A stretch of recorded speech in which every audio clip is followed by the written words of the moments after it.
Friends, എല്ലാവർക്കും നമസ്കാരം. നിങ്ങളേവരും കാത്തിരിക്കുന്ന വിക്രത്തിന്റെയും വേദയുടെയും ഇന്നത്തെയും നാളത്തെയും വിശേഷവുമായിട്ടാട്ടോ ഞാൻ എത്തിയിരിക്കുന്നത്. ഇന്നത്തെ വിശേഷം ഞാൻ ഒത്തിരി അങ്ങ് നീട്ടി പറയുന്നൊന്നുമില്ല. ചുരുക്കത്തിൽ ഒരു മിനിറ്റിനുള്ളിൽ ഇന്ന് നടന്ന സംഭവങ്ങൾ ഒന്ന് ചുരുക്കത്തിൽ ഞാൻ പറയാം കേട്ടോ. പിന്നെ ബാക്കിയുള്ള വിശേഷങ്ങൾ നാളത്തെയാണ്, അപ്പം അതും കൂടെ ഞാൻ പറയാം. അപ്പോൾ ഏതായാലും രണ്ടും കൂടെ കോർത്തിണക്കിക്കൊണ്ട് ഒരു അടിപൊളി വിശേഷമായിട്ടാട്ടോ ഞാൻ എത്തിയിരിക്കുന്നത്. അപ്പോൾ നിങ്ങൾ ആരെങ്കിലും ആദ്യമായിട്ട് നമ്മുടെ ചാനൽ ഒന്ന് കാണുന്നുണ്ടെങ്കിൽ സബ്സ്ക്രൈബ് ചെയ്ത് വെച്ചോട്ടോ. അതിനോടൊപ്പം തന്നെ എല്ലാവരും മാക്സിമം ഒരു ലൈക്ക് അടിച്ചിട്ട് വീഡിയോയും കാണാൻ വേണ്ടി ശ്രദ്ധിക്കണേ. അപ്പോൾ നമുക്ക് നേരെ വിശേഷത്തിലേക്ക് തന്നെ കിടക്കാം അല്ലേ. അങ്ങനെ ഇന്ന് നമ്മുടെ വേദ വിക്രത്തിന്റെ വീട്ടിൽ വീണ്ടും തിരിച്ചെത്തിയിരിക്കുകയാണ്. അപ്പോൾ അതിനൊരു കാരണമുണ്ട്. ഈ പ്രാവശ്യം മുത്തശ്ശി തന്നെയാണ് നമ്മുടെ വേദേനെ വിക്രത്തിന്റെ വീട്ടിലേക്ക് അയക്കുന്നത്. അമ്പലത്തിലൊക്കെ പോയി അപ്പോൾ അവിടുത്തെ പൂജാരി പറഞ്ഞിരിക്കുന്നത് ഇപ്പോൾ കിട്ടിയ ജീവിതം അത് ഒരു അടിപൊളി ജീവിതമാണ്. ഇതുമായിട്ട് മുന്നോട്ടേക്ക് പോകുകയാണെങ്കിൽ ഒരു പ്രശ്നവും ഉണ്ടാവില്ല. അതുപോലെ തന്നെ ദൈവ സന്നിധിയിൽ വെച്ച് താലി കെട്ടുക എന്നൊക്കെ പറഞ്ഞു കഴിഞ്ഞിട്ടുണ്ടെങ്കിൽ അത് നിസ്സാരമായിട്ട് കാണരുത്. വേദയുടെ ജീവിതത്തിലെ ഏറ്റവും വലിയൊരു നിമിഷം തന്നെ ആയിരുന്നു അത്. അതുകൊണ്ട് കുട്ടിയുടെ ഈ തീരുമാനം നല്ലതാണ്. പിന്നെ കുട്ടിക്ക് ഇനി കുട്ടിയുടെ വീട്ടുകാരൊക്കെ പറയുന്ന പോലെ എന്താണെന്ന് വെച്ചാൽ തീരുമാനിക്കാം. പക്ഷേ കുട്ടിക്ക് ഇത്രയും നല്ലൊരു ജീവിതം ഇനി കിട്ടണമെന്നില്ല. ഇത്രയും നല്ലൊരു ജീവിതവും ഇത്രയും നല്ല മനസ്സുള്ളൊരു പയ്യനെയും ഇനി കിട്ടണമെന്നില്ല. അയാളുടെ വീട്ടിലും അയാളുടെ ജീവിതത്തിലും വേദ സുരക്ഷിതയാണ് എന്നിങ്ങനെ പറഞ്ഞു. അപ്പൊ ഈ പൂജാരിയും കൂടി ഇങ്ങനെ പറഞ്ഞു കേട്ടപ്പോഴത്തേക്ക് നമ്മുടെ മുത്തശ്ശിക്ക് കുറച്ച് ആശ്വാസമൊക്കെ ആയിട്ടോ. ഇവരല്ലെങ്കിലും കുറച്ച് ദൈവത്തെ വിശ്വസിക്കുന്നവരും അതുപോലെ തന്നെ ഇങ്ങനെ പൂജയെയും വഴിപാടിനെയൊക്കെ വിശ്വസിക്കുന്നവരാണ്. അപ്പൊ അതുകൊണ്ട് തന്നെ കുറച്ചുകൂടെ വിശ്വാസമായി. അപ്പം വേദയോട് പറഞ്ഞു അവിടെ ഒരു കൂവളമാല ഉണ്ടായിരുന്നു, അതിൽ നിന്നും ഒരു ചെറിയ ഇലയെടുത്ത് ഇട്ട് നോക്ക്. എന്നിട്ട് ആ ഇടുന്ന ആ ഒരു നിമിഷം കൊണ്ട് തന്നെ മനസ്സിൽ തോന്നുന്നത് എന്താണോ അത് കുട്ടി ചെയ്യാൻ പറഞ്ഞു. ആ കൂവളമാല എടുത്ത് ഇട്ടു. ചുമ്മാ ഒന്നിങ്ങനെ ഇട്ട് കഴിഞ്ഞപ്പോഴത്തേക്കും നമ്മുടെ വേദയുടെ മനസ്സിൽ വിക്രത്തിനെ തന്നെയാണ് കാണുന്നത്. അതുകൊണ്ട് വേദ ആ ഒരു തീരുമാനം എടുക്കുകയാണ്, വിക്രത്തിന്റെ വീട്ടിലേക്ക് പോവുക. അങ്ങനെ മുത്തശ്ശി പറഞ്ഞു, മോൾ ഏതായാലും മോളുടെ ജീവിതം തിരഞ്ഞെടുത്തു, മോൾ അങ്ങോട്ടേക്ക് ചെല്ല്. മോളുടെ നല്ല ജീവിതം തന്നെ ആയിരിക്കും. വേറെ എവിടെ കിട്ടുന്നതിനേക്കാളും സുരക്ഷിതത്വം മോൾക്ക് അവിടെ കിട്ടുമെങ്കിൽ അത് തന്നെയാണ് മോളുടെ കുടുംബവും മോളുടെ ഭർത്താവും ഒക്കെ എന്ന് പറഞ്ഞ് നമ്മുടെ വേദേനെ അങ്ങോട്ടേക്ക് പറഞ്ഞു വിടുക. ഈ സമയം ആയിക്കോട്ടെ നമ്മുടെ രാധിക ഉണ്ടല്ലോ, ഓട്ടോ ഡ്രൈവർ രാധിക, നമ്മുടെ വിക്രത്തിനെ കാണാൻ വരികയും വിക്രത്തിനെ വിക്രേട്ട എന്നൊക്കെ വിളിച്ചുകൊണ്ട് വന്ന് ഏതായാലും ഇനിയിപ്പോൾ അവള് പോയല്ലോ, എല്ലാവർക്കും ഞാൻ സ്വീറ്റ്സ് തരാൻ വന്നാന്നും പറഞ്ഞ് ലഡു ഒക്കെ കൊണ്ടുവന്ന് എല്ലാവർക്കും കൊടുക്കുകയൊക്കെ ചെയ്തു. അങ്ങനെ എല്ലാവർക്കും കൊടുത്ത് നമ്മുടെ വിക്രത്തിന് നല്ല കാന്താരി മുളക് ചമ്മന്തി അരച്ച് തരാന്നൊക്കെ പറഞ്ഞു. വിക്രത്തിന് പ്രത്യേകിച്ച് ഇഷ്ടമൊന്നും ഇല്ലാട്ടോ ഈ വിവാഹത്തിനോടോ പ്രേമത്തിനോടോ ഒന്നും വലിയൊരു താല്പര്യം ഇല്ലാത്ത ആളാണ് നമ്മുടെ വിക്രം. അപ്പൊ അതുകൊണ്ട് തന്നെ വിക്രം പരമാവധി ഒഴിഞ്ഞു മാറി നടക്കാണ്. വിക്രം പറഞ്ഞു, നിനക്ക് വേറൊരു പണിയും ഇല്ലേടി, നീ എന്തിനാ എന്റെ പുറകെ നടക്കുന്നതെന്ന് ചോദിച്ചപ്പോൾ അത് പിന്നെ വിക്രേട്ടൻ ഇഷ്ടമല്ലാതെയാണല്ലോ വിവാഹം കഴിച്ചത്. ആ പെണ്ണിനെ കൊണ്ട് വിട്ടല്ലോ. അപ്പൊ എനിക്ക് മനസ്സിലായി വിക്രേട്ടന് എന്നെ ഭയങ്കര ഇഷ്ടമാണെന്ന്. അതും കൊണ്ടായി ഏട്ടാ ഞാൻ വന്നതെന്നൊക്കെ ഇങ്ങനെ പറയുന്നു. അങ്ങനെ ചമ്മന്തിയൊക്കെ ഇങ്ങനെ കൊടുത്തോണ്ടൊക്കെ ഇരിക്കുന്ന സമയത്താണ് വീടിന്റെ പടി കയറി നമ്മുടെ വേദ വരുന്നത്. അങ്ങനെ വേദ വരുന്നു. വേദ അവിടെ വന്നു കഴിയുമ്പോഴത്തേക്കും രാധികയ്ക്ക് ഭയങ്കരമായിട്ട് വിഷമാവുകയാണ്. അങ്ങനെ രാധികയും വേദയും തമ്മിൽ അങ്ങോട്ടും ഇങ്ങോട്ടും ചെറിയ പ്രശ്നം ഉണ്ടാകുമ്പോഴത്തേക്കും നമ്മുടെ വേദ പറയുകയാണ്, നീ ഈ വീട്ടിലെ ആരാണ്, നീ ഈ വീട്ടിൽ നിന്ന് ഇറങ്ങിപ്പോണം, ഞാൻ ഇയാളുടെ ഭർത്താവാണെന്ന്. ഇത് കേട്ട് സങ്കടപ്പെട്ട് നമ്മുടെ രാധിക ഇറങ്ങിപ്പോയി കേട്ടോ. അപ്പൊ ഏതായാലും ആ ഒരു ഭാഗമൊക്കെയാണ് നമ്മൾ ഇന്ന് കണ്ടത്. ഇനിയിപ്പം നാളെ കാണാൻ പോകുന്നത്, ഇനിയിപ്പം അങ്ങോട്ടേക്ക് കാണാൻ പോകുന്നത് നമ്മുടെ വേദയുടെ കുസൃതിത്തരങ്ങളും നമ്മുടെ വേദയ്ക്ക് എന്താ പറയുക വിക്രത്തിനോടുള്ള സ്നേഹവും വിക്രം വേദനെ അകറ്റി നിർത്താൻ ശ്രമിക്കുന്നതും ഒക്കെ തന്നെയാണ്. അപ്പം നിങ്ങളിപ്പോൾ പറയുന്നുണ്ടായിരിക്കും എല്ലാ കഥകളിലും ഇത് തന്നെയാണല്ലോ ചിന്നു, ഇതിപ്പോൾ എല്ലാ കഥയും പോലെ ഇതും സെയിം ആണല്ലോ എന്ന്. ശരിയൊക്കെ തന്നെയാണ്. നമുക്ക് കൂടുതൽ ഇൻട്രസ്റ്റ് ആയിട്ടുള്ള കാര്യങ്ങളാണല്ലോ എല്ലാവർക്കും കാണാൻ ആഗ്രഹം. നമ്മുടെ വേറൊരു കഥയുണ്ടായിരുന്നല്ലോ, നിങ്ങൾക്കറിയാലോ, നമ്മുടെ ശിവന്റെ അഞ്ജലിയുടെ. അപ്പം അവർ തമ്മിൽ ഒരുമിച്ചല്ലാതെ കുറച്ച് നിമിഷങ്ങൾ ഉണ്ടായിരുന്നു. അപ്പൊ ആദ്യത്തെ ഒരു വർഷത്തോളം കാലം നമ്മുടെ ശിവനും അഞ്ജലിയും ഫൈറ്റും ഒക്കെ ആയിരുന്നു. ആ ഒരു ഫൈറ്റും അടിയും നമ്മൾ കാണാൻ ആഗ്രഹിച്ചിരുന്നില്ലേ.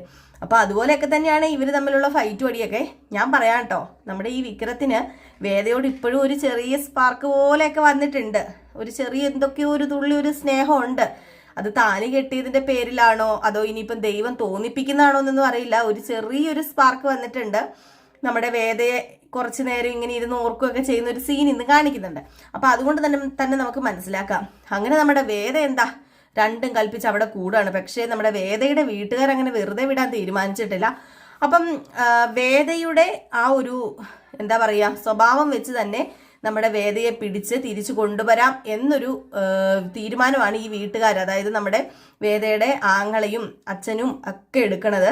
വേദയുടെ ആ ഒരു എന്താ പറയുക ഒരു പോയിന്റ് എന്ന് പറഞ്ഞാൽ നമ്മുടെ വിക്രത്തിനോടുള്ള സ്നേഹമുണ്ട്. ഇപ്പം തൻ്റെ ഭർത്താവാണല്ലോ എന്നുള്ളൊരു ചിന്തയുണ്ട്. അപ്പം വിക്രത്തെ വേദനിപ്പിച്ച് കഴിഞ്ഞിട്ടുണ്ടെങ്കിൽ നമ്മുടെ വേദ തിരിച്ചു വരും. വിക്രത്തെ ഇങ്ങനെ വേദനിപ്പിച്ച് തുടർച്ചയായി വേദനിപ്പിച്ച് ഇങ്ങനെ ഇരിക്കുകയാണെങ്കിൽ വിക്രത്തിനെ വേദനിപ്പിക്കുന്നത് നമ്മുടെ വേദയ്ക്ക് സഹിക്കില്ല. അപ്പം അതുകൊണ്ട് തന്നെ എന്താ ചെയ്യുക, വേദ തിരിച്ച് ഓട്ടോമാറ്റിക്കലി വീട്ടിൽ തിരിച്ചെത്തും. അപ്പം അങ്ങനെ നമുക്ക് വേദനെ തിരിച്ചു കൊണ്ടുവരാം എന്നൊരു ഐഡിയ ആണ് നമ്മുടെ ശ്രീകാന്ത്, അതായത് വേദയുടെ ആങ്ങളെ എടുക്കുന്നത്. അപ്പൊ വേദയുടെ ആങ്ങളെയും വേദയുടെ ആങ്ങളയുടെ ഭാര്യയും കൂടിയാണ് കേട്ടോ ഈ ഒരു തീരുമാനം എടുക്കുകയും ഇത് വേദയുടെ അച്ഛനോട് ചെന്ന് പറയുകയൊക്കെ ചെയ്യുന്നത്. അങ്ങനെ വീണ്ടും പോലീസ് കേസൊക്കെ ഉണ്ടാക്കി വിക്രത്തിനെ പിടിക്കണം. വിക്രത്തിനെ നിരന്തരമായി ഇങ്ങനെ പിന്തുടർന്ന് വിക്രത്തെ ദ്രോഹിക്കുമ്പോഴേക്കും അവൾ തന്നെ തിരിച്ചു വന്നോളും. താൻ കാരണമാണല്ലോ വിക്രത്തിന് ഈ പ്രശ്നമൊക്കെ ഉണ്ടാകുന്നത് എന്ന് ഓർത്തിട്ട്. അതുപോലെ തന്നെ അവളെ അവിടെ നിർത്തി കഴിഞ്ഞാൽ വീണ്ടും ഈ പ്രശ്നങ്ങൾ രൂക്ഷമാവുകയുള്ളൂ, തന്റെ മകന്റെ ജീവിതം നശിക്കും എന്ന് പറഞ്ഞ് അവിടുത്തെ അച്ഛനും അമ്മയും, അതായത് നമ്മുടെ വിക്രത്തിന്റെ അച്ഛനും അമ്മയും തിരിച്ചു വേദേനെ കൊണ്ട് വീട്ടിൽ വിടും. അപ്പൊ ഇതൊക്കെയാണ് കേട്ടോ ഇവരുടെ കുറച്ച് തീരുമാനങ്ങൾ. നമ്മുടെ വേദ വിട്ടുകൊടുക്കാനൊന്നും തീരുമാനിച്ചിട്ടില്ല. വേദ നേരെ ചെന്ന് നമ്മുടെ വിക്രത്തിന്റെ റൂമിൽ സ്ഥാനം പിടിക്കുകയാണ്. എവിടെയാ വിക്രേട്ടാ, നമ്മുടെ റൂം എവിടെയാന്നൊക്കെ പറഞ്ഞുകൊണ്ടാണ് പോകുന്നത്. അങ്ങനെ നേരെ റൂമിലേക്ക് ചെല്ലുന്നു. അപ്പം നമ്മുടെ വിക്രത്തിന്റെ അമ്മയ്ക്ക് കുറച്ച് ഇഷ്ടമൊക്കെയാണ് കേട്ടോ വേദനെ. അപ്പം വേദയോട് ചോദിക്കുന്നുണ്ട്, മോൾ ആഹാരം വല്ലതും കഴിച്ചോ എന്ന് ചോദിച്ചപ്പോഴത്തേക്കും, ഹേയ് ഞാൻ ആഹാരം ഒന്നും കഴിച്ചില്ല അമ്മ, എനിക്ക് നല്ല വിശപ്പുണ്ട്, എൻ്റെ വീട്ടിൽ വന്ന് ഞാൻ ആഹാരം കഴിക്കാമെന്ന് ഓർത്തത്. അല്ല, എൻ്റെ ഭർത്താവ് ആഹാരം കഴിച്ചായിരുന്നോ? അയ്യോ അത് ഞാൻ ചോദിക്കാൻ അങ്ങ് മറന്നുപോയി എന്ന് പറഞ്ഞുകൊണ്ട് വിക്രത്തിനോട് ചെന്ന് ആഹാരം കഴിച്ചോ എന്നൊക്കെ ചോദിക്കുമ്പോൾ, എൻ്റെ പൊന്നോ എനിക്ക് വയറ് നിറഞ്ഞ് എനിക്ക് ഇനി ഒന്നും വേണ്ടേ, നീ ഈ വീട്ടിൽ നിന്ന് പോയി തന്നാൽ മതി, നിന്നെ ഞാൻ അവിടെ കൊണ്ടാക്കിയിട്ട് നീ എന്തിനാടി ഇങ്ങോട്ടേക്ക് വന്നത്, മനുഷ്യൻ്റെ ശല്യം ഉണ്ടാക്കാനായിട്ട് ഓരോന്ന് എഴുന്നള്ളി വന്നോളൂ എന്ന് പറഞ്ഞുകൊണ്ട് വീട്ടിൽ നിന്ന് ഇറങ്ങി പോവാട്ടോ നമ്മുടെ വിക്രത്തിന് സ്വൈര്യം ഇല്ലാതെ. അപ്പൊ വിക്രത്തിന്റെ അമ്മ വേദയോട് പറയുന്നുണ്ട്, മോൾ എന്തിനാ മോളെ, മോൾക്ക് നല്ലൊരു കുടുംബമില്ലേ, ഞങ്ങളെയൊക്കെ അപേക്ഷിച്ചിടത്തോളം മോള് നല്ലൊരു വീട്ടിലെ കൊച്ചല്ലേ, കൊച്ചിന് വിദ്യാഭ്യാസം ഇല്ലേ, അപ്പം പിന്നെ എന്തിനാ വെറുതെ അവന്റെ പുറകെ നടന്ന് മോളുടെ ജീവിതം പാഴാക്കി കളയുന്നത്, മോൾക്ക് വേറൊരു ബന്ധം കിട്ടൂലോ, പിന്നെ എന്താന്ന് ചോദിച്ചപ്പോഴത്തേക്കും പെട്ടെന്ന് നമ്മുടെ വേദ വിക്രത്തിന്റെ അമ്മയോട് ചോദിക്കുകയാണ്, അമ്മയുടെ കഴുത്തിൽ കിടക്കുന്ന ഈ താലിക്ക് അമ്മ വില കൽപ്പിക്കുന്നില്ലേ, അമ്മയുടെ കഴുത്തിൽ കിടക്കുന്ന ഈ താലിക്ക് അമ്മ വില കൽപ്പിക്കുന്നില്ലെങ്കിൽ ഓക്കെ ഞാനും ഈ താലിക്ക് വില കൊടുക്കില്ല എന്ന് പറഞ്ഞപ്പോഴത്തേക്ക് ഒന്നും പറയാൻ പറ്റത്തില്ലാത്തൊരവസ്ഥയായി പോവാണ്. അപ്പൊ നമ്മുടെ വേദന ഇഷ്ടമുള്ള വേറൊരാളും കൂടെ ഉണ്ടല്ലോ, വിക്രത്തിന്റെ ഏട്ടന്റെ ഭാര്യ. അപ്പം ഞാൻ പേര് പെട്ടെന്ന് മറന്നു പോയിട്ടോ, കാരണം നമ്മൾ ഈ പേരൊക്കെ അങ്ങ് പഠിച്ചു വരുന്നുള്ളൂ. അപ്പോൾ ഏട്ടൻ്റെ ഭാര്യ വന്നിട്ട് പറയുന്നുണ്ട്, മോളൊന്നും കൊണ്ടും പേടിക്കണ്ട, വിക്രത്തിൻ്റെ പുറമേ ഉള്ള ഈ ഒരു സ്വഭാവം മാത്രമേ ഉള്ളൂ, അവനൊരു പഞ്ചപാവമാണ്, അവനൊരു പാവം പയ്യനാണ്, അതുകൊണ്ട് മോള് പേടിക്കുമൊന്നും വേണ്ട. പിന്നെ അച്ഛനും ഇങ്ങനെ എടുത്തു ചാടി എന്തെങ്കിലും പറയുന്നൊക്കെ ഉള്ളൂ, അത് അച്ഛൻ്റെ വിഷമം കൊണ്ട് പറയുന്നതാണ്, അവൻ അങ്ങനെ ആയി പോയത് കൊണ്ട് പറയുന്നതാണ്. എനിക്ക് തോന്നുന്നു മോൾക്ക് മാറ്റിയെടുക്കാൻ പറ്റും വിക്രത്തിനെ, മോൾക്ക് നല്ല രീതിയിൽ തന്നെ വിക്രത്തിനെ മാറ്റിയെടുക്കാനായിട്ട് സാധിക്കും.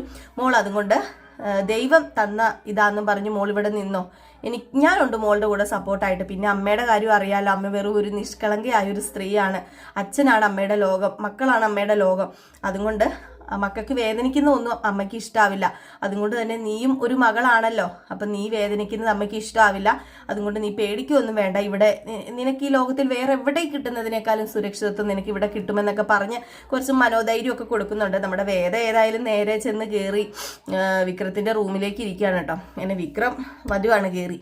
വിക്രം പോകുന്നതിന് മുമ്പാട്ടോ ഈ ഒരു സീൻ കാണിക്കുന്നത്. വിക്രം റൂമിലേക്ക് കയറി വരുമ്പോൾ, നീ എന്തിനാ ഇവിടെ കെട്ടിയിരിക്കുന്നത്, നീ വേറെ വല്ലയിടത്തും പോയി ഇരിക്കാൻ പറയുമ്പോൾ, എൻ്റെ ഭർത്താവിൻ്റെ റൂമിലല്ല ഞാൻ എവിടെ ഇരിക്കേണ്ടത് എന്നൊക്കെ പറഞ്ഞ് ഇവിടെ ഇരിക്കുന്നു. അപ്പം വിക്രം ഇങ്ങനെ അടുത്ത് വന്നിട്ട്, എൻ്റെ പൊന്നടി ഒന്ന് എണീറ്റ് പോകാമോ ഇവിടെ നിന്നൊക്കെ പറഞ്ഞ് ഇങ്ങനെ സൗര്യക്കേട് പോലെ പറയുമ്പോഴത്തേക്കും നമ്മുടെ അതായത് അതിലേക്കൂടെ ഒരു കൊതുക് പോകുന്നുണ്ടെന്നും പറഞ്ഞുകൊണ്ട് നമ്മുടെ വേദ ഒരു ഒറ്റ അടി അടിക്കാനുണ്ട്. അപ്പം കയ്യിലിട്ടാണ് അടിക്കുന്നത്, നമ്മുടെ വേദനെ കൊതുക് കുത്തിയെന്ന് പറഞ്ഞ് വേദയുടെ കൈക്കിട്ട് അടിക്കുന്നതാണ്. പക്ഷെ ഇങ്ങനെ വീശി വരുമ്പം നമ്മുടെ വിക്രത്തിന്റെ കവളിനിട്ട് കൊള്ളുന്നുണ്ട്, അത് അറിഞ്ഞുകൊണ്ട് തന്നെയാണ്. വന്നിട്ട് നാശം, കൊതുക് മനുഷ്യന് സ്വൈര്യം തരത്തില്ല, ചില വൃത്തികെട്ട കൊതുകുകളുണ്ട്, ഫൂൾ ബ്ലഡി ഫൂൾ, ചുമ്മാ തല്ലുകൊള്ളാൻ വേണ്ടി കീഴ വന്ന് ഇരുന്നോളൂ എന്നൊക്കെ ഇങ്ങനെ പറയാൻ കേട്ടോ. ഏതായാലും വിക്രത്തിനെ പറയുന്നതാണ്, കൊതുകില്ല ഒന്നും ഇല്ലായിരുന്നു കേട്ടോ. അങ്ങനെ ചില രസകരമായ നിമിഷങ്ങളൊക്കെ ഉണ്ട് കേട്ടോ. ഇനിയിപ്പോൾ അങ്ങോട്ടേക്ക് രസകരമായ നിമിഷങ്ങൾ തന്നെയാണ് നമ്മൾ എന്തും കാണാൻ പോകുന്നത്. നമ്മുടെ ഈ വിക്രത്തിനെ സ്നേഹിക്കുന്നതും വിക്രത്തിനെ കളിയാക്കുന്നതും വിക്രം ഇഷ്ടമല്ല എന്ന് പറഞ്ഞിട്ടും അളിഞ്ഞു കയറി ചെല്ലുന്ന നമ്മുടെ വേദയും ഒക്കെ കാണാനായിട്ട് സാധിക്കും. അപ്പം ഇതിൻ്റെ കൂടെ തന്നെ നമ്മുടെ വേദയുടെ കുടുംബക്കാര് വിക്രത്തെ പല കേസുകളിലും ഒക്കെ പിടിപ്പിക്കുന്നുണ്ട്. ഏതായാലും വേദ തിരിച്ച് വീട്ടിലേക്ക് ചെന്നിട്ട് എൻ്റെ ഭർത്താവിനെ ഒന്നും ചെയ്യരുത്, നിങ്ങൾ എന്നെ എന്ത് വേണമെങ്കിലും ചെയ്തു, എൻ്റെ ഭർത്താവിനെ ഒന്നും ചെയ്യാൻ പാടില്ലെന്ന് പറയുന്നുണ്ട്. പിന്നെ ആണെങ്കിൽ നമ്മുടെ ദർശൻ ഉണ്ടല്ലോ, ദർശൻ നമ്മുടെ വേദേനെ ആദ്യം കെട്ടാനിരുന്ന ആ ഒരു ചെക്കന് നല്ലൊരു സ്വഭാവമുള്ളൊരു പയ്യനാണ്. അപ്പോൾ ആ പയ്യൻ നമ്മുടെ വേദേനെ കാണാൻ വീട്ടിലേക്ക് വരികയാണ്. അപ്പോൾ വേദേനെ കാണാൻ വേണ്ടി അങ്ങോട്ടേക്ക് വരുമ്പോഴത്തേക്കും വേദയുടെ അച്ഛനോടും അല്ല വിക്രത്തിന്റെ അച്ഛനോടും അമ്മയോടൊക്കെ കാര്യം പറയുന്നുണ്ട്. ഇങ്ങനെയാണ് സംഭവങ്ങൾ എന്നൊക്കെ. എനിക്ക് അവളെ ഒരുപാട് ഇഷ്ടമാണെന്ന് പറയുമ്പോൾ മോൻ എന്തിനാ അവൾക്ക് ഇഷ്ടമല്ലെങ്കിൽ മോൻ എന്തിനാ അവളുടെ പുറകെ നടക്കുന്നതെന്ന് ചോദിക്കുമ്പം അവൾ അങ്ങനെ ഒരു പെണ്ണാണ്, നല്ലൊരു പെൺകുട്ടി തന്നെയാണ് അവള് ഒരിക്കലും ഞാൻ എന്താ ഇങ്ങനെ സ്നേഹിക്കുന്നതെന്ന് ചോദിച്ചാൽ അവളുടെ ഒരു പവിത്രതയുണ്ടല്ലോ, അത് തന്നെയാണ് ഞാൻ അവളെ സ്നേഹിക്കാൻ കാരണം എന്നൊക്കെ ഇങ്ങനെ പറയുന്നുണ്ട് കേട്ടോ. അപ്പം അതിലൂടെയൊക്കെ നമ്മുടെ വേദയെക്കുറിച്ച് ആ വീട്ടുകാർക്ക് കുറച്ചും കൂടെ മനസ്സിലാക്കാൻ സാധിക്കുന്നുണ്ട്. അപ്പം ഇതൊക്കെ കോർത്തിണക്കിക്കൊണ്ട് ഒരു അടിപൊളി വിശേഷമാണ് നാളെയും നമ്മൾ കാണാൻ പോകുന്നത്. അപ്പം മിസ് ചെയ്ത് കളയരുത്, അടിപൊളി വിശേഷം തന്നെയാണ്. നമ്മുടെ വേദയുടെ കുറുമ്പും കുസൃതിയും അതുപോലെ തന്നെ നമ്മുടെ വേദയുടെ സങ്കടങ്ങളും സന്തോഷങ്ങളും ഒക്കെ നിറഞ്ഞ അതിൻ്റെ ഇടയിൽ വിക്രത്തിന്റെ സങ്കടവും സന്തോഷവും അവർക്ക് ഇടയിലുണ്ടാകുന്ന ചില കുസൃതികളും ഒക്കെ നിറഞ്ഞൊരു കഥയാണ്. അപ്പം എല്ലാവരും കാത്തിരിക്കുക. അപ്പം നാളെ നമ്മൾ ഈ ഒരു സമയമാകുമ്പോൾ തന്നെ വിശേഷവുമായിട്ട് എത്തുന്നതായിരിക്കും. അപ്പം എല്ലാവരും കാത്തിരിക്കും. അപ്പോൾ കുറച്ച് പേര് പറഞ്ഞിട്ടുണ്ട് ഫുൾ വിശേഷവുമായിട്ട് രാവിലെ വരാമോ എന്ന്. നമ്മൾ ഈ ഒരു കഥ കാണുന്നത് എത്ര പേരാണെന്ന് കാണുന്നതനുസരിച്ച് നമ്മൾ രാവിലെ കഥ ചെയ്യാമെന്ന് ഓർത്താണ് കേട്ടോ. അപ്പം വെറുതെ ഒരു 10-20 പേര് കണ്ടിട്ട് നമുക്ക് അങ്ങനെ നമ്മുടെ സമയം കളയണ്ടല്ലോ എന്ന് ഓർത്തിട്ടാണ് നമുക്ക് ഈ ഉച്ചയ്ക്ക് ഈ പ്രൊമോ വീഡിയോ ഒക്കെ ചെയ്യുമ്പോൾ അറിയാലോ ഏകദേശം എത്ര പേര് കാണുന്നത്. അപ്പം നമുക്ക് അടുത്ത ആഴ്ചയോട് കൂടിയൊക്കെ നമുക്കുള്ള ഫുൾ വിശേഷം ഇടുന്നതായിരിക്കും. അടുത്ത ആഴ്ചയല്ല, നമ്മൾ ഇത് വ്യൂവേഴ്സ് കൂടുകയാണെങ്കിൽ നാളെ തന്നെ ഇടുന്നതായിരിക്കും. അപ്പം എല്ലാവരും കാത്തിരിക്കുക, അടുത്ത വിശേഷവുമായിട്ട് കാണാം. അതുവരെ എല്ലാവർക്കും ടാറ്റാ ബൈ ബൈ.